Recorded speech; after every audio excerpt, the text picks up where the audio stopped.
Hi, I'm Kim. You're watching Kim Wilson TV. My channel is dedicated to helping victims of narcissistic abuse get free and stay free. Before I get going with this video, I just want to take a moment to thank our friend Addie very much for your donation to our channel's PayPal account. Your donations keep the channel going and keep the channel growing. Thank you, guys.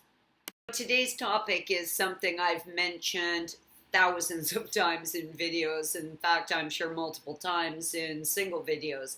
It's not something I've ever done a full video on, and I really want to talk about it today. It is self-imposed isolation. Now, recently I received a lovely email from a wonderful friend here at the channel, and this friend has been here for a while, and I really appreciate your email. And what the email suggested was that this friend, though she's going to remain anonymous, feels very comfortable in her self-imposed isolation. Now, some people call it a retreat, some people call it their sanctuary. Call it what you want. What ultimately happens to most victims of narcissistic abuse is once they get free, they develop a distrust, almost a paranoia about people, and now find this newfound comfort in being in their homes. And I'd admit, I've got it too. In this email, our friend had implied that this is her choice. This makes her feel a sense of contentment, more security. And I'll admit, I feel that too. In fact, I feel very much that my choice to self-isolate is my choice. It is the product of free will. Now, I start thinking about this and I start asking myself, wait a minute here, Kim. Is this free choice? I mean, for the love of God, people, I live 5 minutes from the Malecon in Puerto Vallarta, one of the most vibrant cities on earth. And though my sons go out in the evening, I often opt out to stay home. Now, I can, kind of camouflage that reluctance to go out by saying, I love sewing. I have all kinds of hobbies. I just moved into this new place at the first of the month, and of course I've got decorating to do. I've got throw pillows to sew and all of that stuff. But is it really free will? Is this really the choice I would be making today if I was not a survivor of narcissistic abuse? And of course, the bigger question for me is not even so much about, my belief that I'm acting out in free will. I mean, that in itself had me a little confused. But the big picture for me is, if I am behaving in a way that is in fact the product of narcissistic abuse, does a narc still have some control in my life?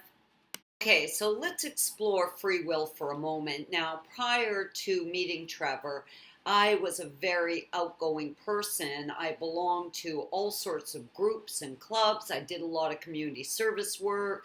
I was on the board of directors with an artist incubator. I was out in the public often. In fact, I would sit in board meetings, with artist incubators and fellow artists for hours and hours on end.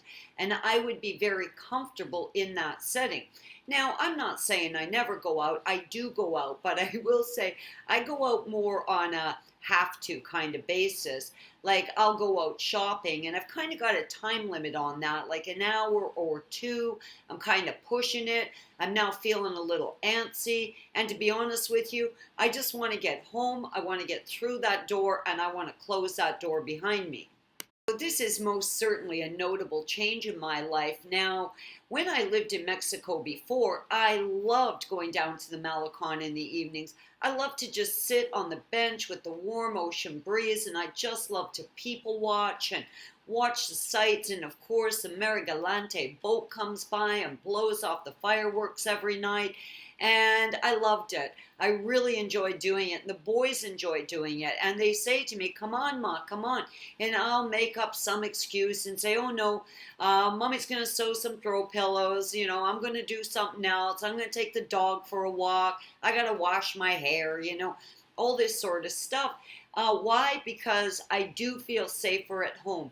I'm not going to suggest that when I'm out, I feel a sense of panic. It's not like that. Like, I can certainly fluidly move through my chores, get to the groceries, go shopping. I love to go to the fabric store. And that's another thing. I used to be able to go down to the big Parisina fabric store downtown, and I would spend hours in there. Oh, I'm a fabric toucher. I can walk around all day looking at the fabric, touching the fabric. I love this stuff.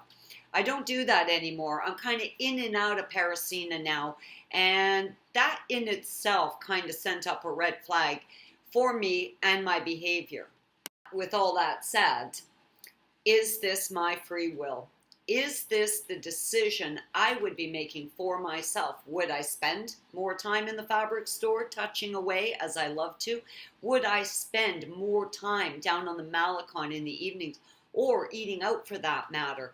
Maybe spending more days at the beach. The boys go to the beach almost every day.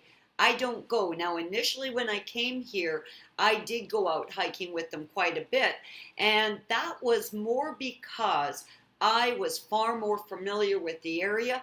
I had to show them the sights. Now, if you did check out the link to the boys video at their new YouTube channel, and I put that link in the last video, that trail that they're hiking goes from Boca de Tomatland up through the jungle and out to the most incredible, tiniest little private beach you've ever seen. That beach is called Colomitos, and we hiked that many, many times, and I did enjoy doing that. But as soon as the boys were familiar with the area, as soon as they could get to Boca de Tomatland on their own and make that hike on their own, I stopped going. Once I showed them around the different communities where the hot surf spots are, where the great hiking trails were, and they were off on their own, I stopped going, though of course they do invite me. So I got to ask myself, what's actually going on with me? And this is what's so important. We become so hyper-focused on the narcissist, educating ourselves about the narcissist. I think we all reach a point, and I think I'm there, where I've got to flip that around and say, I really don't give a shit what Captain Stumpdick's doing over there. I need to really focus on what's happening in my life. And I got to ask myself, am I a prisoner due to the fact I was a victim of narcissistic abuse? Does being a survivor also make you a prisoner in your own home? Is this free will? Because I certainly feel like I'm making the choice. I mean, no one's making me stay here. The boys aren't saying, Mom, we don't want you to come. This is my choice. But is it really free will or the product of narcissistic abuse? And I'm really asking you guys to stop for a moment, really think about this. Is this the same behavior you had prior to meeting the narcissist? Is this what you would really pick for yourself had you not been victimized by a narcissist? And this is what I'm really looking at right now. For me, I've explored, narcissism inside and out. I know exactly what they are. I know exactly how they impact people. But I believe within that whole healing and survival thing, there are a few deceptions. And I'm wondering if now I'm deceiving myself. A few videos back, I suggested that I want to start to do live webinars. Now, I want to do those at Zoom. And for those of you that would like to participate, I'm hoping this week to do 2 Zoom interviews with between 10 and 15 people where we can get together live. It drives me nuts to think that some of you have been here at the channel since the beginning. I recognize your name immediately when you leave a comment, but the truth is, though I consider you a friend, I wouldn't know you if I fell on top of you. So a couple of things I want to do. I want to get together so I can put faces with names. I want to be able to look people in the eye, and I want to see if we can kind of break the barrier of this computer screen and make more human connections, something a little bit more tangible. So I'm hoping these webinars will do it. Now, what I thought was, If you are interested, sign up at Zoom. Add me as a contact. My Zoom ID is kimwilsontv@gmail.com. I will set a date and I will do a short video announcing that date within the next day or so.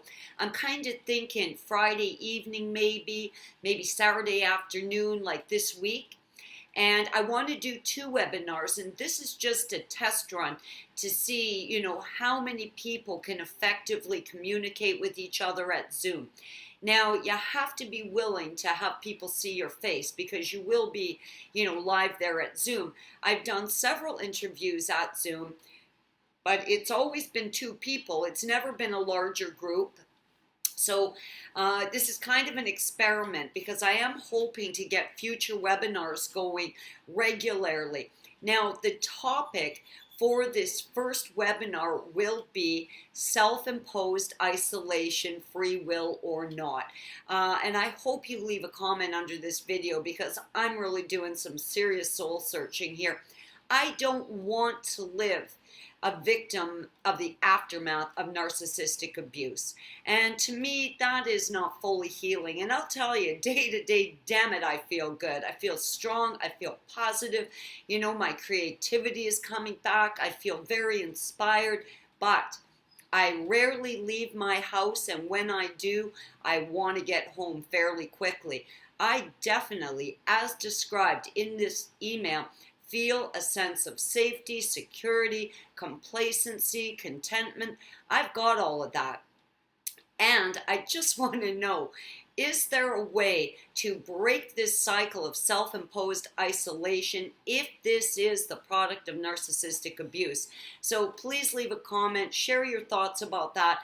And if you're interested in doing a test run, a webinar with me and our fellow friends here from the channel, please find me on Zoom and watch for an upcoming video. I'm just going to see how many people email me about this today. So if you're interested, drop me a line. And Zoom is super fast to download. Now, I will say, prior to this webinar, I'm going to give you a heads up. Even when 2 people are coming together on Zoom, it does take a few minutes, and sometimes the system will kick out. But once it works, man, it is golden.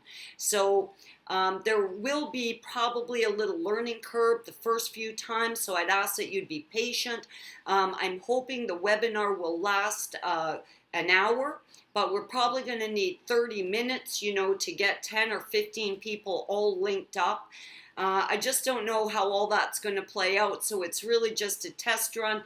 And if you're willing to do this experiment with me and try to form more intimate relationships with our friends here at the channel, I'd love to see you guys there. And yeah, please leave a comment, because to be honest with you, nobody's holding a gun to my head. It is my choice, but is it the choice I would make if I wasn't a survivor of narcissistic abuse? And if I am making choices based on surviving narcissistic abuse, damn it, that little toad isn't going to be running my life, and that little toad isn't going to dictate how I spend my evenings. So I need to break this cycle if this really isn't free will. Guys, thank you so much. I'm Kim. You're watching Kim Wilson TV. I love you guys lots, and I hope you're having a great narc-free day.